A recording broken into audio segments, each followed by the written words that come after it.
আজকের সময়ের বিশেষ অতিথি জাতীয়তাবাদী ছাত্রদল বিগত দিনের হাসিনা বিরোধী আন্দোলনে ঝিনাইদহ রাজপথ। আজকের সময়ের বিশেষ অতিথি জাতীয়তাবাদী ছাত্রদল, ঝিনাইদহ জাতীয়তাবাদী যুবদল, ঝিনাইদহ জেলা সংসদের বিপ্লবী সিনিয়র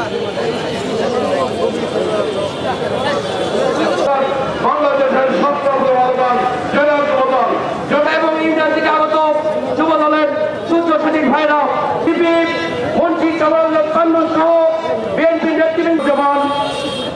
বিশেষ অতিথি হিসেবে উপস্থিত আছেন রাজপথের পরীক্ষিত নেতৃত্ব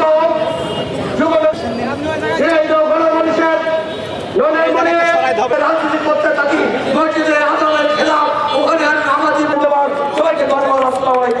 সম্মানিত উপস্থিত আমি সিনিয়র সহ সভাপতি সাবেক ছাত্র নেতা জনাব পুলিশের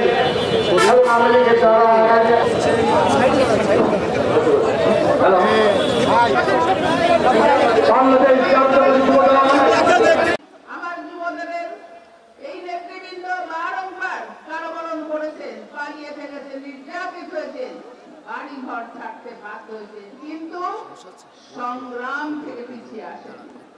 খালেদা জিয়াকে ছেড়ে চলে আসেন নাই। তাদের সাথে খালেদা জিয়ার যে ত্যাগ, ঠিক ত্যাগ একটি অনুপ্রেরণা হয়েছিল।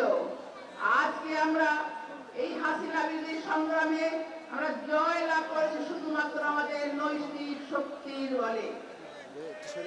আমরা সেই রাজনীতি কখনো করি নাই যে রাজনীতি করবার জন্য মানুষের ঘৃণা নিয়ে পালিয়ে যেতে হয় দেশ ছেড়ে, পর পরিবর্তনের পরে পালাতে হয়। আমরা জানি গণতান্ত্রিক প্রক্রিয়ায় পালা বদল হয় শাসন ক্ষমতার, কিন্তু আমরা বারবার বিরোধী দলে থাকা তারপরে প্রমাণ করেছি আমাদের কোন নেতাকর্মী দল থেকে দেশ ছেড়ে পালিয়ে যায়নি এবং শত নির্যাতন দল পরিত্যাগ করে নাই। জাতীয়তাবাদী দলের অন্তর্নিহিত শক্তি হচ্ছে সেইটি।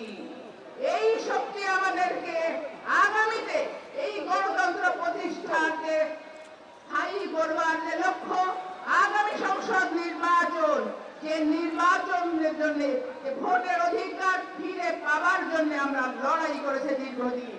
এই 14-15 তরুণ প্রাণ এখানে বলি হয়ে গেছে। আমরা দেখেছি অগণিত আমাদের নেতা কর্মী সাধারণ মানুষ পঙ্গুত্ব বরণ করেছে। সেই গণতন্ত্র আমরা ফিরে আনবাদের প্রাথমিক ধাপ অর্জন করেছি। এত ত্যাগের বিনিময়ে আজকে একটি নির্বাচনের তারিখ ঘোষণা হতে যাচ্ছে। নির্বাচনী ট্রেনে জাতি উঠে গেছে। এই নির্বাচনে জাতীয়তাবাদী শক্তিকে বিজয় নিশ্চিত করে এই বিজয়কে যে মূল্য, সে মূল্য আমরা পরিশোধ করব। যাদের কাছে আমাদের ঋণ, এই রক্তের ঋণ পরিশোধ করবার জন্য এই নির্বাচন আমাদের বিজয়ী হতেই হবে। জাতীয়তাবাদী শক্তিকে এই রাষ্ট্রের চালিকা শক্তি রাষ্ট্রে আমরা বসাতে চাই। আমার এই যুব দলের নেতা কর্মীদের প্রতি আমার আহ্বান থাকবে, আজকে আমরা যারা এখানে উপস্থিত হয়েছি, আমরা আমাদের লক্ষ্য থেকে বিচ্যুত হব না।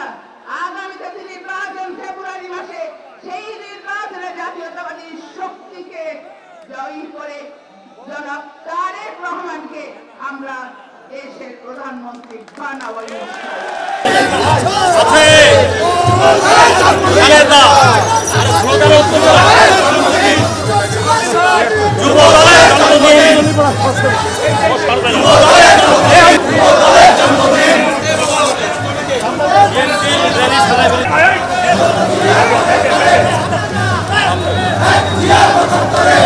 সামনে রাস্তা ক্লিয়ার করতে